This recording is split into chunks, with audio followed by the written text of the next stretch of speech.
Friends, cute kitchen വേൾഡിലേക്ക് എല്ലാവർക്കും സ്വാഗതം. ഇന്ന് നമുക്ക് റവ കൊണ്ടുള്ള ഒരു പലഹാരം ഉണ്ടാക്കാൻ പോവാണ്. അതിൽ ഞാൻ ഈ ഒരു കപ്പിന് ഒരു 1.5 കപ്പ് റവ എടുത്ത് വെച്ചിട്ടുണ്ട്. ഇവിടെ അതേ കപ്പിൻ്റെ അളവിൽ ഒരു 3/4 കപ്പോളം ചിരണ്ടിയ തേങ്ങാപ്പീര എടുത്ത് വെച്ചിട്ടുണ്ട്. നമുക്ക് നോക്കാം. വെച്ചാൽ ഈ റവ ഞാൻ ഒരു പാത്രത്തിലോട്ട് ഇടുകയാണ്. അതിലോട്ട് തന്നെ ചിരണ്ടിയ തേങ്ങയും ഇട്ട് കൊടുക്കുകയാണ്. ഇനി നമുക്കിതിലേക്ക് കുറച്ച് ജീരകം ഇട്ട് കൊടുക്കാം. ഒരു 1/4 ടീസ്പൂൺ ജീരകം കൂടി ഇട്ടിട്ടുണ്ട്. നമുക്കിത് നന്നായിട്ട് തിരുമ്മി പിടിപ്പിക്കാം. നമ്മളിപ്പോൾ ഇത് ഇങ്ങനെ എടുത്തപ്പോൾ ഞാനിപ്പോൾ 1.5 കപ്പ് റവയ്ക്ക് 3/4 കപ്പ് തേങ്ങയാണ് ഞാൻ ഇട്ടത്. പക്ഷേ ഇപ്പം നമ്മൾ റവ ആയതുകൊണ്ട് അത് പിടിക്കില്ല. അപ്പം ഞാൻ എന്ത് ചെയ്തു, ഒരു 1/4 കപ്പോളം തേങ്ങ കൂടെ ഇട്ട്. അപ്പം നമ്മൾ ശരിക്കും ഒരു കപ്പ് തേങ്ങ ചേർക്കണം.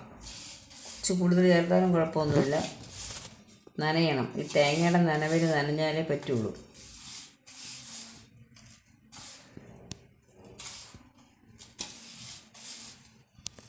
ഏകദേശമായി വരുന്നുണ്ട്. ഇനി നമുക്കിത് അടുപ്പത്ത് വെച്ച് ഇതൊന്ന് വറുത്തെടുക്കണം. നമ്മളിവിടെ ഫ്ലെയിം ഓണാക്കി വെച്ചിട്ടുണ്ട്. ഞാൻ ആ മിക്സ് ചെയ്തിട്ടുണ്ടല്ലോ, അത് ഇങ്ങോട്ട് ഇടുകയാണ്.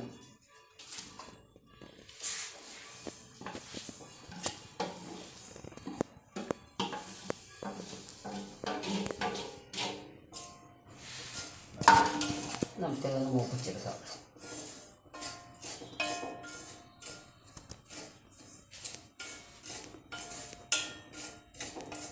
ഇത് നന്നായിട്ട് മൂത്ത് വരണം.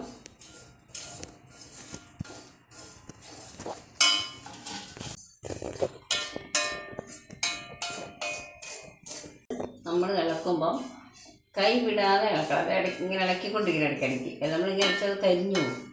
അപ്പോൾ അതുകൊണ്ട് ഇത് നമ്മൾ ഇങ്ങനെ ഇളക്കിക്കൊണ്ടിരിക്കണം.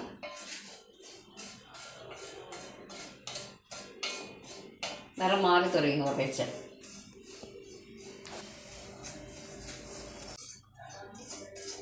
നമുക്കിതിലേക്ക് കുറച്ച് ഉപ്പിട്ട് കൊടുക്കാം, ഉപ്പുപൊടി. ഇത് മിക്സ് ചെയ്യുമ്പോഴും വേണമെങ്കിൽ ഉപ്പിടാം. അല്പം ഉപ്പിടുന്നുള്ളൂ, ഒരു 1/4 ടീസ്പൂൺ ഉപ്പിട്ടു. ഇപ്പോൾ ചെറുതായിട്ട് മണം വന്നു തുടങ്ങി. ഉപ്പിട്ടത് കൊണ്ടല്ല, ഇതിന് മൂത്ത് വരുമ്പോൾ ഒരു മണം വരുമല്ലോ. റവ മൂത്ത് വരുമ്പോൾ ആ മണം വന്നു തുടങ്ങിയിട്ടുണ്ട്. ഇത് നന്നായിട്ട് മൂത്ത് തുടങ്ങി. ഫ്ലെയിം ഓഫ് ചെയ്ത് നമുക്കിനി ഒരു പ്ലേറ്റിലോട്ട് മാറ്റാം. നമ്മളിവിടെ അവലോസ് കൂടി റെഡി ആയിട്ടുണ്ട്. അതായത് റവ കൊണ്ട് ഉണ്ടാക്കിയ അവലോസ് കൂടിയാണ്. റവയും തേങ്ങയും അല്പം ജീരകവും ഇട്ട് ഉണ്ടാക്കിയതാണ്. ഇതിപ്പോൾ നല്ല രസമുണ്ട് കഴിക്കാനായിട്ട്. പിന്നെ നമുക്കിത് ഉണ്ടയാക്കാം. ചൂട് ചൂട്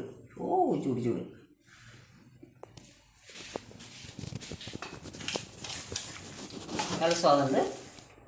നമ്മുടെ അരിയുടെ അവലോസ് കൂടി പോലെ തന്നെയുണ്ട്. നമുക്കിനി ഇത് ഉണ്ടയാക്കാം. ഫ്ലെയിം ഓണാക്കി ചീനിച്ചട്ടി വെച്ചിരിക്കുകയാണ്. ഞാൻ അതിനകത്ത് 1 കപ്പ് ശർക്കര ചീകി വെച്ചിരിക്കുകയാണ്. അതിലോട്ടിട്ടു. നമുക്കതിലേക്ക് ഒരൽപ്പം വെള്ളം ഒഴിച്ചെടുക്കാം. അത് ഉരുകാൻ മാത്രമുള്ള വെള്ളം മതി. ശർക്കരയിൽ ചിലപ്പോൾ കല്ല് കാണും. ഈ ശർക്കരയിൽ കല്ലില്ല. സാധാരണ പറയുകയാണ് ഞാൻ, ശർക്കരയിൽ കല്ല് കാണും. അപ്പോൾ നമ്മൾ ശർക്കര നന്നായിട്ട് അരിഞ്ഞ് ഉരുകിയിട്ടുണ്ട്. നമുക്കിതൊന്ന് ഇതിലോട്ട് അരിച്ച് ഒഴിക്കാം.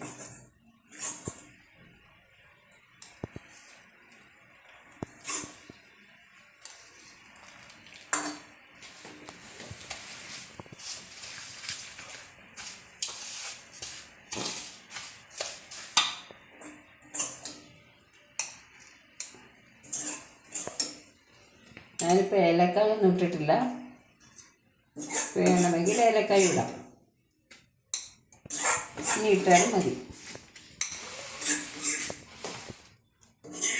ഇത് കല്ലില്ല, ശർക്കര അലിയാത്ത ശർക്കര കിടപ്പുണ്ടെന്നേ ഉള്ളൂ.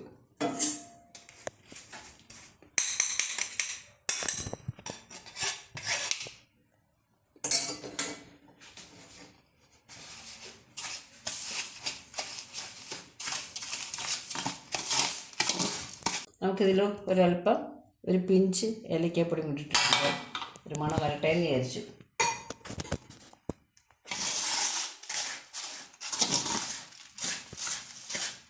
നന്നായിട്ട് മിക്സ് ചെയ്യാം. നമ്മളിപ്പോൾ ഇത് ചെറിയ ചൂടായുള്ളൂ, കൈ നോക്കി പിടിക്കാം എന്ന ചൂടാണ്. നമുക്കിത് ഉരുട്ടിയെടുക്കാം.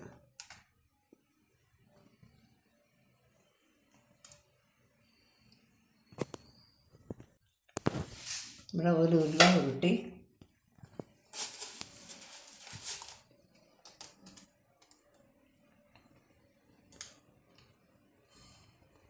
ഇത് ശരിക്കും നമ്മുടെ അവലോസ് ഉണ്ട്, അരിയുടെ അവലോസ് ഉണ്ടായില്ലേ, അതുപോലെ തന്നെയാണ്. ഞാനിത് കഴിച്ച് നോക്കട്ടെ കുറച്ച്. നല്ല സ്വാദ് കണ്ട, ആഘോഷം കണ്ടോ, നമ്മുടെ മറ്റേ അവലോസിൻ്റെ പോലെ തന്നെ ഇല്ലേ കണ്ടിട്ട്. നല്ല ടേസ്റ്റ് ഉണ്ട്, പെട്ടെന്ന് ഉണ്ടാക്കാവുന്നതാണ്. എല്ലാം ട്രൈ ചെയ്യണം. അരിപ്പൊടി ഇല്ലെങ്കിൽ നമുക്ക് അവലോസ് ഉണ്ടാക്കാം. ഇത്രയും നേരം കണ്ടതിന് എല്ലാവർക്കും നന്ദി, നമസ്കാരം.